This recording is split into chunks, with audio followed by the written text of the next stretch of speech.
I know that for some of you the topic of this video might be a little bit counterintuitive in the sense that we usually go into meditation or qigong because we think that doing such things is going to bring a state of blissfulness in ourselves, and it's going to lead in some cases to some kind of mystical realization of another kind of world more than this. But the truth is that actually doing a meditation process, a practice, or a qigong practice can unveil other aspects of ourselves. We have to understand that this kind of paths, they are not easy. First of all, because society doesn't encourage us to do such an inner work, because we don't earn money for this.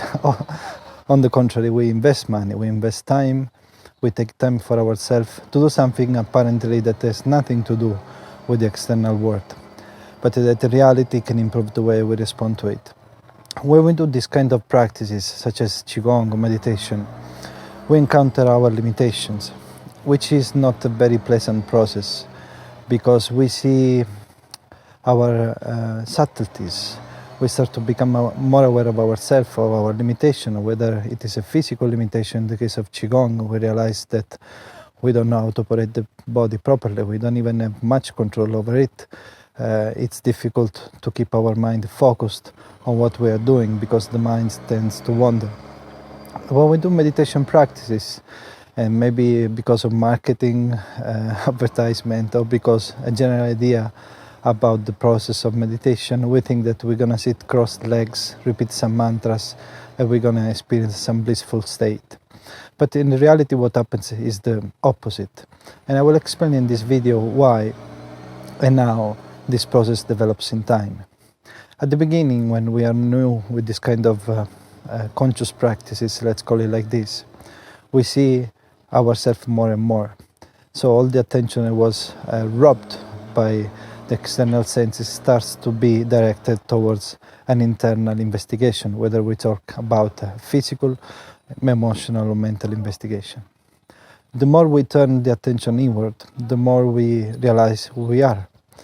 And before actually getting to a state where we are naturally open and flow with life, we see actually all the obstacles that prevent us to live a fulfilling and pleasurable and content life. We see our little things that as human beings we do.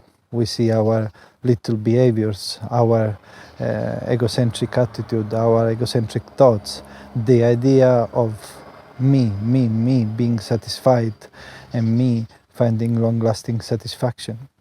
We see ourselves more and more, and this is a process that discourages many people because it's not easy. It's not easy to grow. It's not easy to grow personally because we have to face ourselves. It's like that the biggest problem in our life, it's actually us. It's not out there. Of course, life is an unpredictable process. We know that it's made of suffering and joy and fluctuation that keep us confused and without a stable foundation into this game. But when we do these practices, we actually see our engagement with things. So the more we turn the attention inwardly, the more we start to realize our way of thinking. The more we start to realize our confusion. The more we start to realize our blockages in the body, or those things that prevent us from living an open and fulfilling life. When we do qigong practices, it might look interesting to see those light and soft movement, but in reality we might see our stiffness in the body, our stiffness in the mind, our rigidity, internal rigidity. And if we are patient enough, after this, I would say, beginning stage of our personal growth, then we might experience actually a state of well-being. And the key is not actually to fight those things. The key is not actually to judge what we find out when we turn the attention inwardly. The key is actually to become aware of them and observe them. And by directing our own attention free from judgment and working little by little with patience and dedication and practice, we develop the ability of transcending those aspects. So turning those low, if I can say like this, low abilities, low tendencies of the mind, the stiffness in the body, by sticking with them and doing a little work of awareness, we transcend them. We learn to transcend them because we build an inner strength which is free from the tendency of the human being, which is free from the contraction of the body, which is free from the emotional fluctuation. And it is a process that takes time. It takes time only because those tendencies, those habits, they are with us. Maybe when we start to do a Qigong practice, in the moment of the practice, we realize that our body is contracted, and we don't have to forget that there is a strong relationship between the body, the emotional state, and the mind. Stiffness in the body might means stiffness in the mind, and heavy emotions as well. If we pay attention to those things, and we have the strength and the courage to face ourselves and to observe and become aware of those aspects, with time, something inside us is going to become stronger. The ability of staying with those things will actually make them vanish. Whether it is body work, we can say that the ability of becoming aware of our own stiffness and relaxing it and increasing the awareness of the general body, with time we might bring that awareness in our daily life, because there's no point of being aware of some problems when we practice and then in life we make a mess. So after a beginning phase where we actually experience our bent tendencies, our limitations, and we will always have some limitations as human beings because the process never ends in one sense. But after an initial phase, then we might be able, during the practice, to experience a state of well-being and general openness towards life, which in case of Qigong might also means to have a stronger connection with this layer of reality that we call Qi, vital energy. In case of meditation practices, might mean that because we are starting to create some distance between our inner thoughts and emotions, we start to experience a state of steadiness and calmness and contentment. So after the first phase where we meet our limitations, this phase might continue, and to some extent it is always present because we never finish improving. There might be another phase where we start to take the fruit, so to enjoy the fruit of this patient and hard work that at the beginning represents to get to know to ourselves. But the real change and the real deal, if I can say like this, happens when we start to integrate our meditation practice, Qigong practice in our daily life. In the case of a Qigong practice, it might mean that awareness that we cultivate during our daily practice of a general awareness of the body starts to be present in our daily life. This is when the real deal starts to happen, because those achievements, those understanding realized and explored during the practice, they start to be like an anchor almost to the present moment and to the relaxation that we can bring in our daily life. And of course it means to have a different perspective about things. It means to operate rather from a mind movement of thoughts and judgment. It might means to operate more naturally, a little bit like a plant that naturally grows towards the sun. We turn our bad habits, tendencies into constructive behaviors. And this is the real process of evolution of the human being, getting closer to perfection all the time through meditation practices or Qigong. In this case, we are discussing these two things. In the case of meditation, this might mean that that state of quietness starts to be present in our daily life, which means that there is a little distance between ourselves and our human perceptions that go through the senses. And this gives a great degree of freedom and a great space between the experiences of life in their transitory nature and the steadiness of watchfulness that it is present all the time, almost unengaged by those things. It's like living in life without being part of it, which might sound like a very bad thing, but actually you might think that this might lead to some kind of coldness and detachment, but it's the contrary. Actually, not being too much focused on one perception, on just on ourselves experiencing this dramatic climax of excitement and depression and earning and losing, it might lead to more steady movement of life.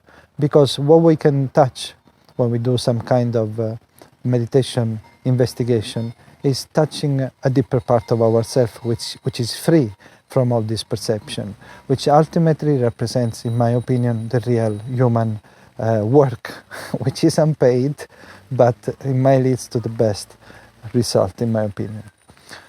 So my tip is for people starting out practices like qigong, qigong, meditation, is not to imagine anything, not to be after something.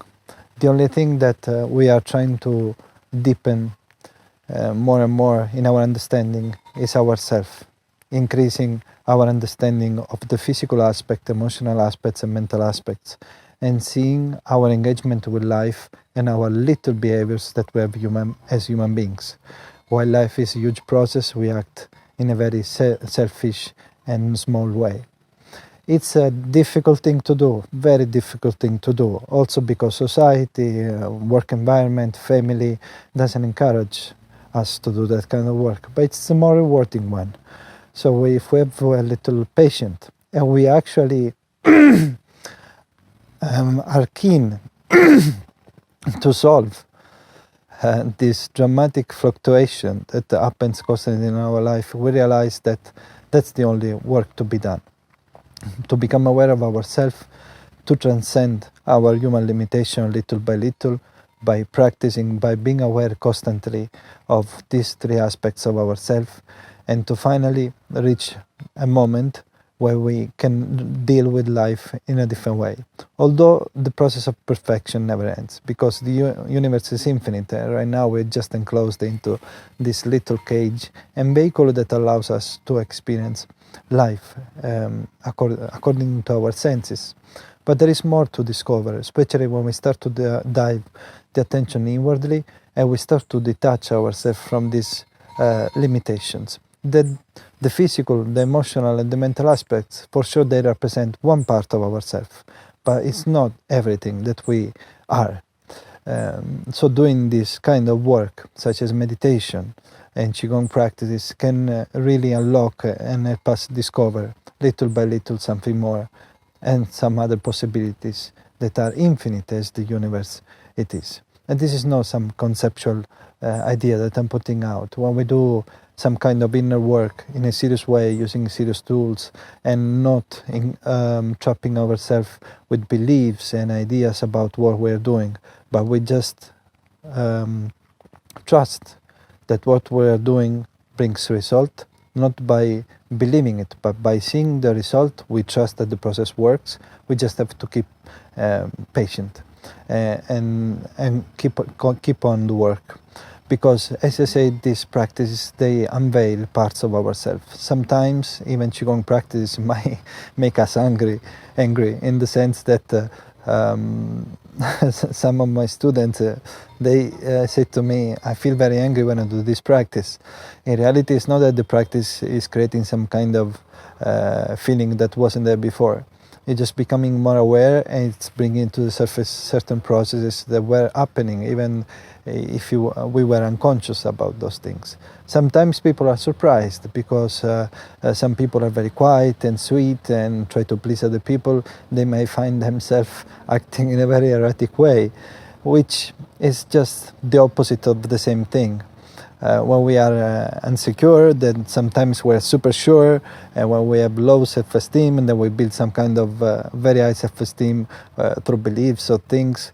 So everything is contained in the human beings and ourselves, and doing this kind of work, it's just exposing who we are. If we have the courage to face who we are in a serious and honest way, that's the opportunity to grow. That's the opportunity to improve the way we respond to life, because as I said at the beginning, we cannot control this game because it's an unpredictable. We live in quite chaotic times. Things change quite fast. We move forward very fast because of the technology improvement, because of how society is moving. So the only thing that we can do is actually improving ourselves, who is experiencing those things, to respond in the best way that we can. And the tough work is to get to know ourselves. It can be quite unpleasant, but ultimately it's going to lead to the best result that we can. So my suggestion is just to keep the work up, regardless of how life, of how the practice or your meditation exercises might be. Because if they are serious things, ultimately those initial friction will turn into flowers.